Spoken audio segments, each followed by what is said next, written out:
Next December, Romania will celebrate 22 years of freedom. This impressive palace behind me, it was built by Nicolae Ceausescu to glorify his sick vanity. Ironically, it was called Palace of the People. Today, it is really the Palace of the People because here it is the seat of both chambers of the Romanian Parliament. In this venue, the EPP group organized a meeting to discuss ways to further strengthening EU integration. Hundreds of human lives were lost, 1 million cubic meters of marble and 700,000 tons of steel and bronze were used to construct this palace, but today the EPP meeting is vested with symbolism of its commitment to the value of freedom for all people. This point is underlined by the head of the Romanian delegation in the EPP group, Teodor Stoloyan. Of course, this building is today maybe the most important tourist point in Bucharest. Many tourists from different countries are coming to visit this impressive building, large building.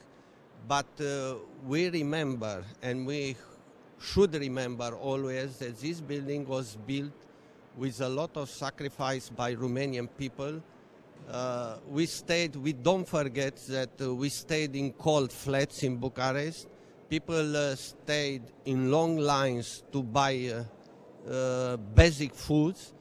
For this building, work at the same time almost 40,000 workers, and many of them died here working for this building. Today, this building is the place of Romanian Parliament. Both chambers are working here. In fact, the EPP group, the largest political force in the European Parliament, wanted to mark the importance of its contribution in pushing the completion of the single market, as it has presented a resolution to the EPP Congress in this direction. The debates were dominated by the subject, as the EPP group believed that the answer to the current debt crisis is more Europe.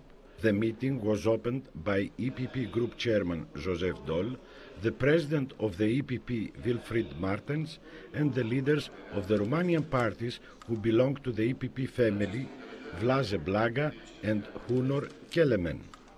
All have underlined the importance of working to strengthen EU integration by promoting the single market and put the emphasis on overcoming the crisis by ensuring that the people of Europe continue to march together. Ms. Corinne Wortmann-Kool, EPP coordinator of economic affairs, was very clear to the question, why do we need more Europe? We need more Europe, but especially we need a stronger Europe, because together we can achieve more in order to fight the economic and financial crisis and to open up our single market, because then we can provide our citizens with jobs. And in the discussions, our EPP members, we want to push for a stronger digital single market, to have a stronger financial